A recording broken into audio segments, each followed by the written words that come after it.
Okay, now हम जो chapter करने जा रहे हैं वो कौन सा चैप्टर है? Value of supply. हम टाइम ऑफ सप्लाई कर चुके हैं, ठीक है। अब हम जो चैप्टर करने जा रहे हैं वो है आपका वैल्यू ऑफ सप्लाई।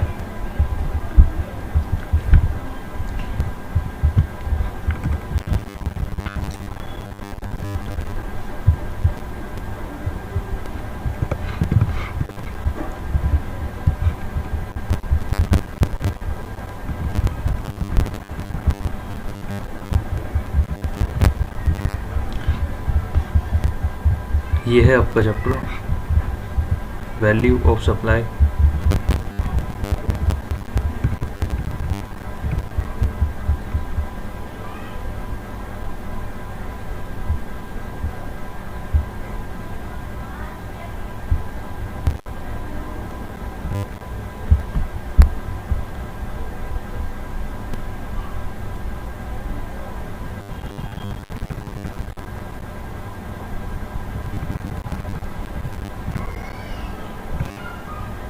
एक चीज़ मैं बताना चाहता हूँ कि वैल्यू ऑफ सप्लाई का इस बार क्वेश्चन एक आ गया था। इस बार जीएसटी का जो पेपर हुआ था उसके अंदर वैल्यू ऑफ सप्लाई का एक क्वेश्चन आया था, जिसके अंदर आपको वैल्यू ऑफ सप्लाई से रिलेटेड प्रोविजंस लिखने थे कि वैल्यूएशन कैसे होता है, ठीक है। अब वैल्यू ऑफ सप्लाई का मतलब क्या है मैं आपको बताता हूँ। वैल्यू ऑफ सप्लाई के लिए एक सेकेंड, मेरे पास पीपीटी है।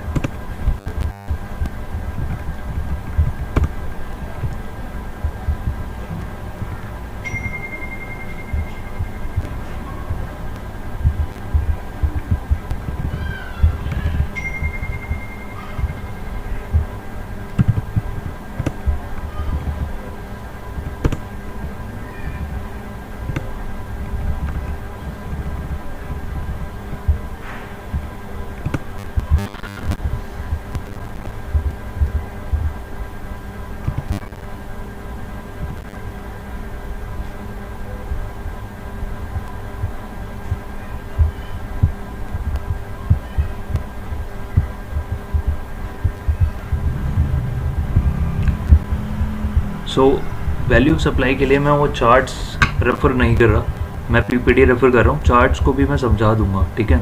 चार्ट्स को भी हम रेफ़र कर लेंगे, बट फर्स्ट हम पीपीटी को रेफ़र कर लेते हैं, जिससे आपको बेटर अंडरस्टैंड आप कर सकते हो, ठीक है।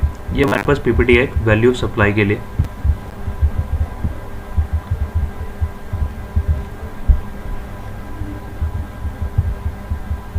कनिष्का सर, ये पीपीटी आप सेंड करोगे? हाँ बिल्कुल कर दूंगा,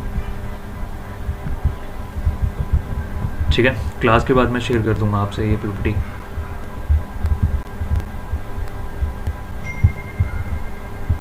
अब पहले वैल्यू ऑफ सप्लाई का बैकग्राउंड समझ लो कि क्या बैकग्राउंड है, हम क्यों पढ़ने जा रहे हैं वैल्यू ऑफ सप्लाई, और क्या रीज़न है। मतलब जैसे टाइम ऑफ सप्लाई हमने समझा था, वैसे वैल्यू ऑफ सप्लाई एक बार ही पढ़ लेते हैं कि हम क्यों समझ रहे हैं इस चीज़ को। इसको मैं क्लियर कर रहा हूँ। देखो एक कॉन्सेप्ट हमने पढ़ा टाइम ऑफ सप्लाई।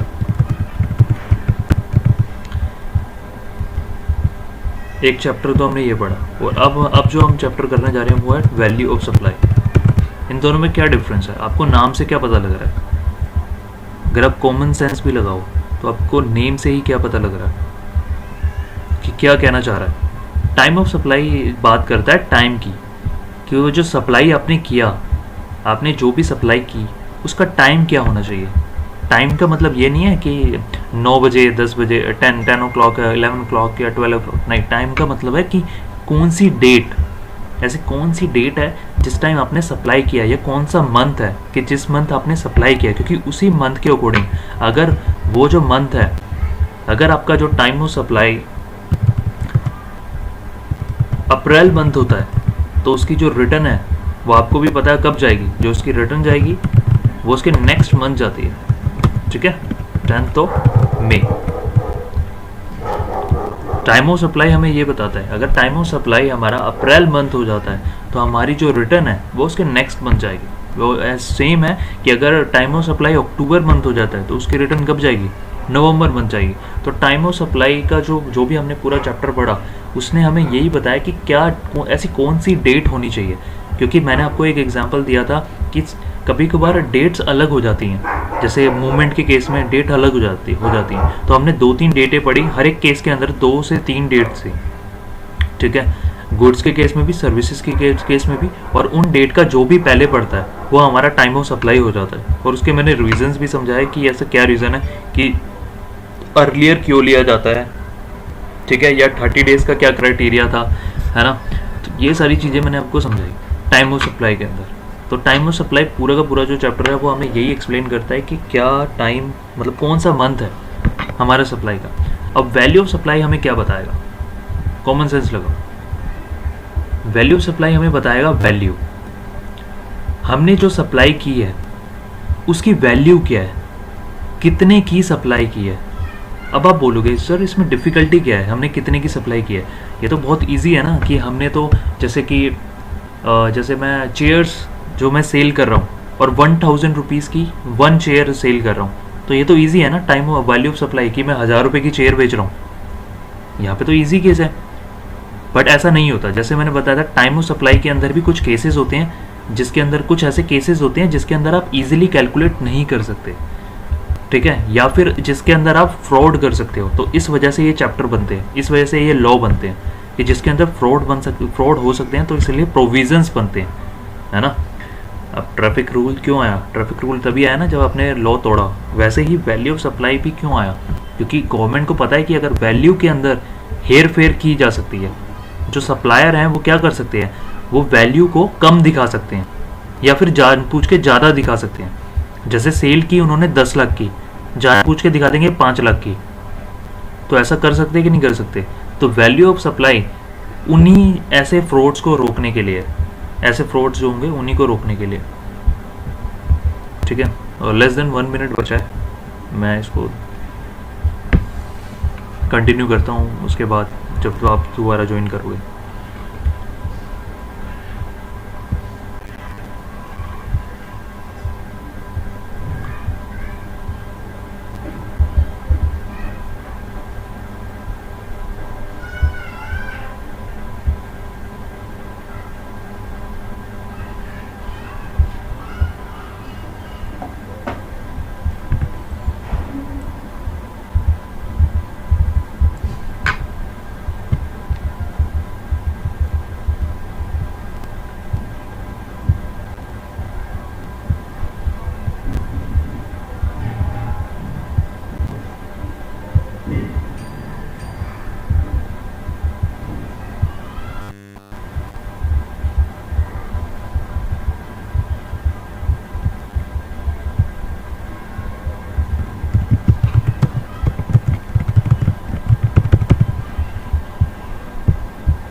ओके, सो मैं आपको क्या बता रहा था, मैं आपको ये बता रहा था कि वैल्यू सप्लाई क्यों इम्पोर्टेंट है हमें समझना।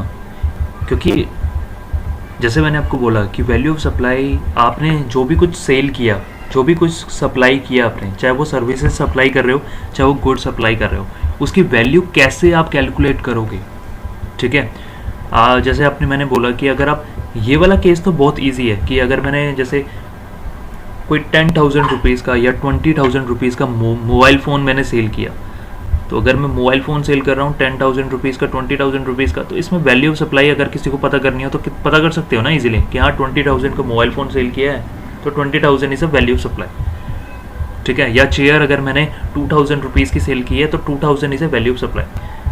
यहाँ पे कोई दिक्कत नहीं है। दिक्कत कब आती है, दिक्कत जब आती है कि जो सप्लायर है वो जानबूझ के कम करने की कोशिश करता है। जैसे अगर कोई आपको, जैसे अगर मैं आपको, जैसे मैं आपको एक एग्जांपल देता हूँ,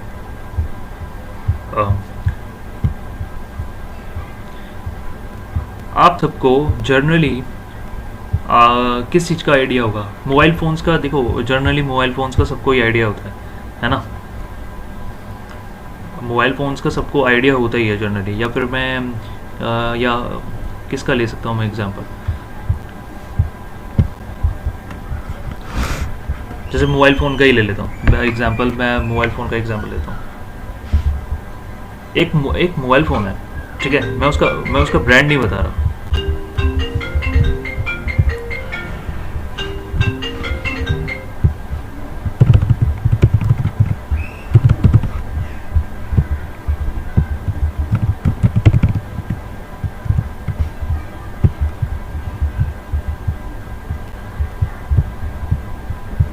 उसके जो फीचर्स है ना वो ये, आपको क्या करना है, आपको ना प्राइस बताना है उसका कि इसका प्राइस क्या होगा। ठीक है, मैं कुछ सिर्फ इम्पॉर्टेंट वो बता रहा हूँ, फीचर्स बता रहा हूँ। ठीक है, उसका जो कैमरा है, ठीक है, वो 64 मेगापिक्सल है।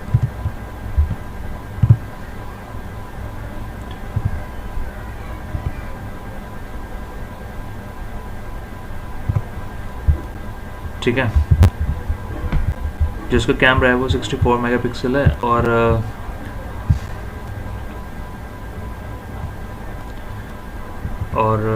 क्या होता है, हाँ मैं और फ्रंट कैमरा की बात कर लेता हूँ। फ्रंट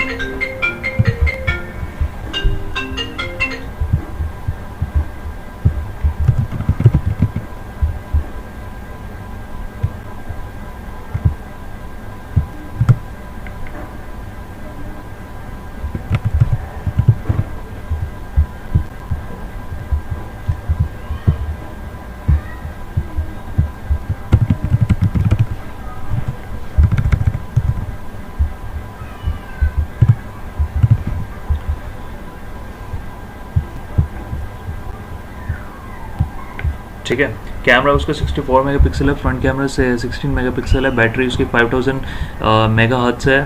तो ये बेसिक फीचर्स है। ठीक है, अब ये वाला सेलफोन हो, ये कि आपको क्या लगता है मार्केट में ऐसा जो सेलफोन है, मैं आईफोन की बात नहीं कर रहा है, आईफोन का तो एक्सेप्शनली ये होता है। ठीक है, और अच्छा वो भी रह गया storage low, storage let's say 128 GB।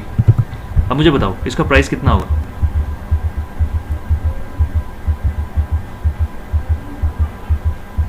क्या लगता है आपको? अच्छा, पीयूष का कहना है कि 20,000 के अंडर में, और मोक्ष का कहना है 15 से 20,000। अच्छा, शुभम अग्रवाल कुछ ज़्यादा चल गया, 35,000। कनिष्का का भी यही कहना है कि 17 से 18,000 का। दीपांकुर का भी कहना है कि 17,000 का। मतलब मैं क्या कहने की कोशिश कर रहा हूँ, समझ रहे हो? जस सिमर का भी कहना है कि 17,000 का। मैं कहने की क्या कोशिश कर रहा हूँ कि ज़्यादातर लोगों को पता होता है कि अगर हम कुछ भी सेल करते हैं, क्योंकि उसका अल्टरनेटिव पहले से ही मार्केट के अंदर होता है। अगर कल को आप भी मार्केट के अंदर आप ये वाला जो फीचर्स वाला फ़ोन, अगर आप कल आप अपनी कंपनी कोई बनाते हो और जिसके अंदर आप मोबाइल फ़ोन आप बनाओगे, और मोबाइल फ़ोन अगर आप ये वाले फीचर्स का बेचोगे, तो आपको भी पता है कि मार्केट में उसका क्या रेट चल रहा है। ऐसे सिमिलर फ़ोन कौन से हैं जिनका रेट यही वाला चल रहा है ना? तो आपको पता है जनरली, तो वही उसकी वैल्यू ऑफ सप्लाई होती है ना? बट अगर सोचो कि कोई सप्लायर जानबूझ के मतलब जानबूझ के कोशिश करे कि उसकी वैल्यूएशन गलत करने की कोशिश करे, है ना? जैसे अगर ये आपने खुद बताया कि ये 17 to 20,000 की रेंज में, ऑलमोस्ट सारे स्टूडेंट्स ने यही बोला कि 17 to 20,000 की रेंज का ये मोबाइल फ़ोन हो। तो आपको भी पता है, कैसे पता आपको? क्योंकि अल्टरनेटिव्स है ना मार्केट के अंदर, आप तभी बता पा रहे हो ना। मार्केट के अंदर अल्टरनेटिव्स हैं तभी आप बता पा रहे हो, ऐसे तो बता नहीं सकते आपने, क्योंकि देखे हैं अल्टरनेटिव, आपने मोबाइल फ़ोन्स देखे होंगे इसी सेम फीचर्स के मार्केट में बिकते हुए, तो ही बता पा रहे हो ना आप। तो सेम अगर कोई सप्लायर है वो कोशिश करे जैसे यही फीचर्स का 5,000 जानबूझ के वो शो कर रहा है कि मैं 5,000 का सेल कर रहा हूँ, ड्रास्टिकली मतलब एकदम ऐसे अंडर वैल्यू करने की कोशिश कर रहा है जानबूझ के। क्यों? क्योंकि जीएसटी से बच सके। तो उसी ये तो मैं एक केस बता रहा हूँ, तो उसी के लिए वैल्यू ऑफ सप्लाई चैप्टर आपका बना हुआ है। ठीक है,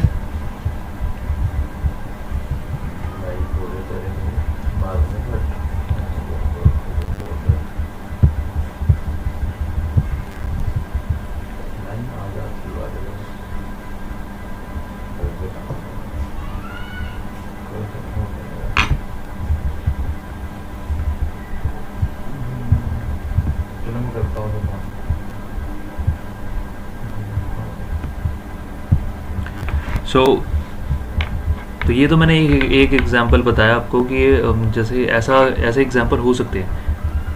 तो जो वैल्यू ऑफ सप्लाई का जो चैप्टर है वो सिर्फ इस वजह से बना हुआ है ताकि ट्रू वैल्यू कैलकुलेट की जा सके और उसके बेसिस पे टैक्स गवर्नमेंट के पास पहुंच सके।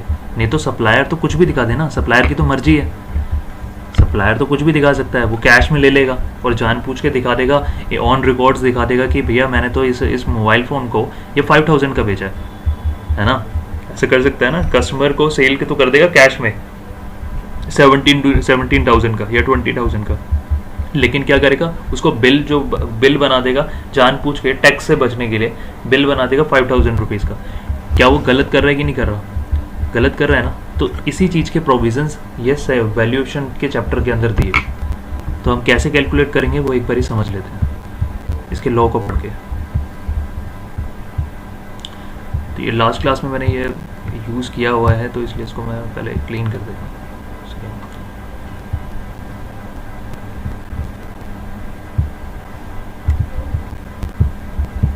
तो देखो समझो, वैल्यूएशन का जो चैप्टर की जो सेक्शन है वो कौन सा सेक्शन है? वो सेक्शन है 15। सेक्शन 12 और सेक्शन 13 किसका था? टाइम ऑफ सप्लाई का। वैल्यूएशन का कौन सा सेक्शन है? सेक्शन 15। ये याद करना है आपको। और टाइम ऑफ सप्लाई का भी सेक्शन याद करना है आपको, सेक्शन 12 और सेक्शन 13। सिर्फ उतना ही याद कर लो, सेक्शन 12 और 13। जो आपका सेक्शन 12 है गुड्स के लिए और सेक्शन 13 है सर्विसेज के लिए। सेक्शन 15 है किसके लिए? सप्लाई के लिए, वैल्यू ऑफ सप्लाई के लिए। ठीक है।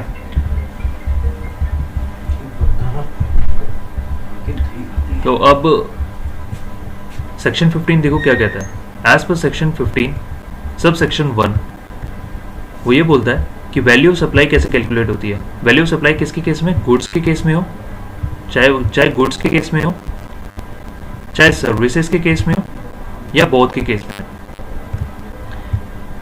तो वैल्यू ऑफ सप्लाई कैसे कैलकुलेट होगी? ट्रांजैक्शन वैल्यू पे। अब ट्रांजैक्शन वैल्यू क्या होता है वो हम आगे चैप्टर में, आगे इसी के चैप्टर में सीखेंगे।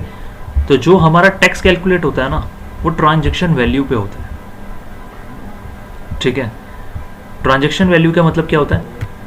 अगर इसको हिंदी में कन्वर्ट करें, ट्रांजैक्शन वैल्यू का मतलब क्या होता है कि किस पे आपने ट्रांजैक्शन की, उसी पे आपका जीएसटी चार्ज होता है। ठीक है।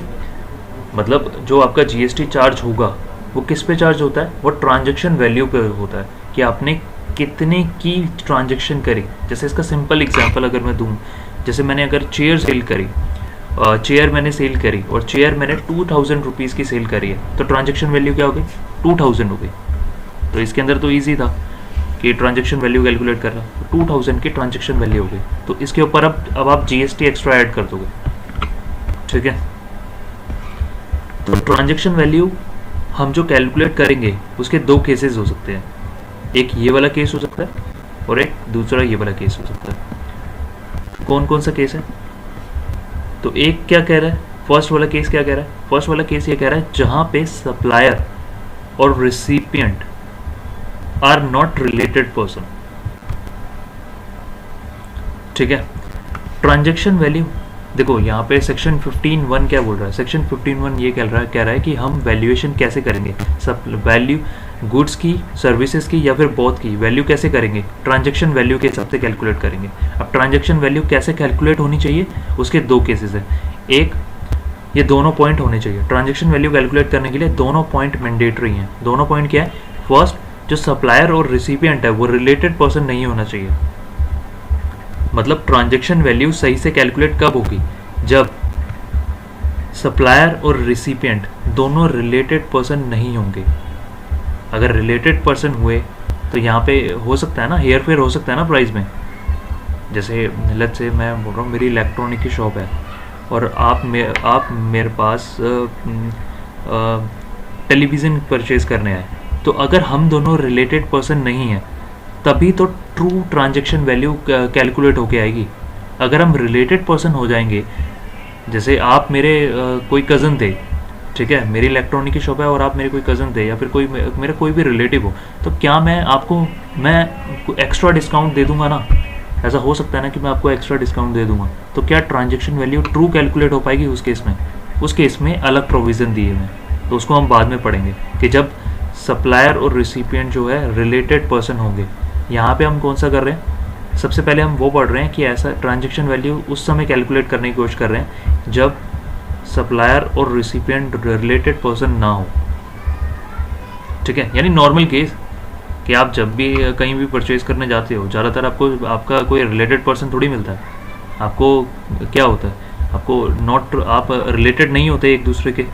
ठीक है, और दूसरा जो पॉइंट है वो है price is a sole consideration, यानी बदले में आप प्राइस पे कर रहे हो।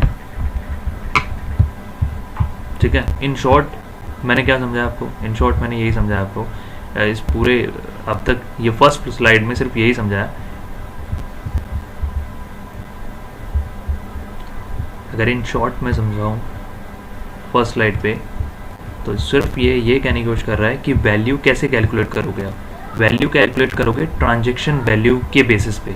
अब ट्रांजैक्शन वैल्यू कैसे कैलकुलेट होती है, ट्रांजैक्शन वैल्यू कैलकुलेट होगी 2 पॉइंट के बेसिस पे। 2 पॉइंट कौन कौन से, एक तो सप्लायर और रिसिपिएंट जो है वो रिलेटेड पर्सन नहीं होने चाहिए, एक दूसरे को जानने वाले नहीं होने चाहिए, अलग अलग होने चाहिए। ठीक है, और दूसरा जो आप बदले में ले रहे हो ना वो प्राइस ले रहे हो। मतलब ऐसा नहीं है कि आप उसको गिफ्ट में दे रहे हो या फिर क्या कहते हैं, या फिर आपने उस सामान के बदले कोई और सामान दे दिया, प्राइस होना चाहिए उसके बदले, तब भी तो ट्रांजैक्शन वैल्यू कैलकुलेट हो पाएगी परफेक्टली। जैसे आप मोबाइल फ़ोन परचेज़ करने, जैसे क्रोमा से आपने मोबाइल फ़ोन परचेज़ करने जा रहे हो एक, ठीक है, तो वहाँ पे क्या है, क्या क्रोमा में आप किसी को जानते हो, नहीं जानते, तो क्या हो गया, सप्लायर और recipient are not related person, दोनों एक दूसरे को नहीं जानते। ठीक है, और उसके बाद price is a sole consideration. आप जो वो मोबाइल फ़ोन परचेज़ करने जा रहे हो, आप क्या देने जा रहे हो, आप प्राइस देने जा रहे हो ना उसके बदले। ऐसा तो नहीं है कि आप क्या कहते हैं, क्रोमा में आप मोबाइल फ़ोन परचेज़ करोगे तो कुछ और दे के आ जाओगे, उसको प्राइस नहीं दे के आओगे, है ना। मोबाइल फ़ोन भी ले लिया आपने और उसको कुछ और दे दिया आपने, तो ऐसा कुछ नहीं होगा ना, आप प्राइस दे के आओगे ना। तो प्राइस से सोल कंसिडरेशन होना चाहिए, तो जाके आप ट्रांजैक्शन वैल्यू कैलकुलेट कर पाओगे। और ट्रांजैक्शन वैल्यू कैलकुलेट कर ली तो ट्रांजैक्शन वैल्यू ही आपकी क्या होती है, वो वैल्यू ऑफ सप्लाई होती है। ट्रांजैक्शन वैल्यू ही आपकी वैल्यू ऑफ सप्लाई होती है। ठीक है, तो फर्स्ट स्लाइड में सिर्फ इतना ही बोल रहा था मैं, और कुछ नहीं बोल रहा था। अब यहाँ पे रिलेटेड पर्सन की कुछ डेफिनेशन दी हुई है कि रिलेटेड पर्सन का मतलब क्या होता है। ऊपर इन्होंने बोल दिया, फर्स्ट स्लाइड में इन्होंने बोला कि सप्लायर और रिसिपिएंट रिलेटेड पर्सन नहीं होने चाहिए। तो रिलेटेड पर्सन होते कौन थे, वो एक बार देख लेते हैं। रिलेटेड पर्सन का मतलब सिर्फ ब्लड रिलेशन, फैमिली मेंबर वाले नहीं होने, सिर्फ फैमिली मेंबर से रिलेटेड नहीं है। यानी रिलेटेड पर्सन का मतलब सिर्फ फैमिली वालों तक ही सीमित नहीं है, और कुछ और भी लोग रिलेटेड पर्सन हो सकते हैं आपके। वो कौन कौन से हैं, फैमिली मेंबर्स तो रिलेटेड पर्सन होते ही हैं, बाकी और कौन से हो सकते हैं, जैसे अगर आप क्या हो, एम्प्लॉयर हो और एम्प्लॉय हो, यानी एम्प्लॉयर और एम्प्लॉय के बीच में भी अगर कुछ डील हो रहा है तो वो भी रिलेटेड पर्सन कहलाए जाते हैं। या फिर आपका कोई बिजनेस है, उस बिजनेस के अंदर आप 2 पार्टनर हैं, तो वो दोनों पार्टनर भी रिलेटेड पर्सन कहलाएंगे। ठीक है, या फिर एक ही कंपनी के जो डायरेक्टर होते हैं, कोई एक ही कंपनी है, उस कंपनी के अंदर 2 डायरेक्टर हैं, तो दोनों डायरेक्टर आपस में रिलेटेड पर्सन कहलाएंगे। ठीक है, या फिर अगर आपने डायरेक्टली या इनडायरेक्टली किसी कंपनी के अंदर 25% या उससे ज़्यादा का स्टॉक या शेयर आपने ले रखा है, किसी कंपनी के अंदर 25% से ज़्यादा का शेयर आपने ले रखा है, होल्ड कर रखा है, तो उस केस में वो कंपनी और आपकी कंपनी या आप भी रिलेटेड पर्सन कहलाते हो। यानी अगर आप उसके साथ डील कर रहे हो तो वो रिलेटेड पर्सन वाली डील हो जाएगी। बट हमें कौन सी डील चाहिए, 15 के अकॉर्डिंग कौन सी डील चाहिए, रिलेटेड पर्सन वाली डील ना हो। यहाँ पे देखो लिखा हुआ है नॉट रिलेटेड पर्सन। ठीक है, यहाँ पे मैं आपको यही बता रहा हूँ कि रिलेटेड पर्सन वाली डील कौन सी होती है, कि अगर इन दोनों के बीच में होगा तो रिलेटेड पर्सन वाली डील हो जाएगी। ऐसा मैं क्यों समझा रहा हूँ, मतलब हमें ये क्यों पढ़ने की जरूरत है, क्योंकि इसके अंदर क्या ट्रू वैल्यू कैलकुलेट होगी क्या, इसके अंदर कहीं ना कहीं प्राइसेस तो कुछ ना कुछ हेर फेर होगा ना इसके अंदर, क्योंकि इन्हीं के अंदर यही वाले जो केसेस हैं जिनके अंदर क्या हो सकता है, प्राइस में एक्स्ट्रा डिस्काउंट दिया जा सकता है, या फिर अननेसेसरी वैल्यूएशन को मतलब ऊपर नीचे की जा सकती है।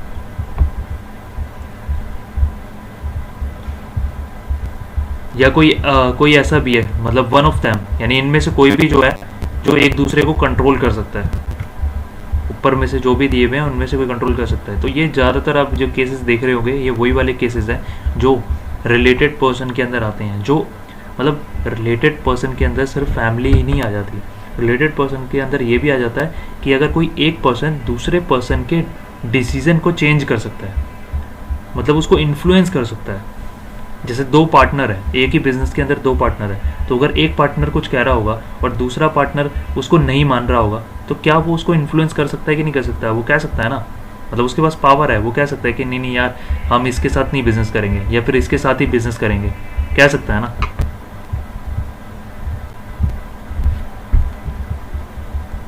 सो ये सारे रिलेटेड पर्सन की चीज़ें हैं। तो ये एक बार आप रीड कर लेना रिलेटेड पर्सन की, इसका स्क्रीनशॉट ले लो चाहे, बाकी हम इसको नेक्स्ट क्लास में डिस्कस करते हैं वैल्यू ऑफ सप्लाई को। ठीक है, तो आज की क्लास ओवर करते हैं। इनकम टैक्स के नोट्स ठीक है मैं अपलोड कर देता हूँ।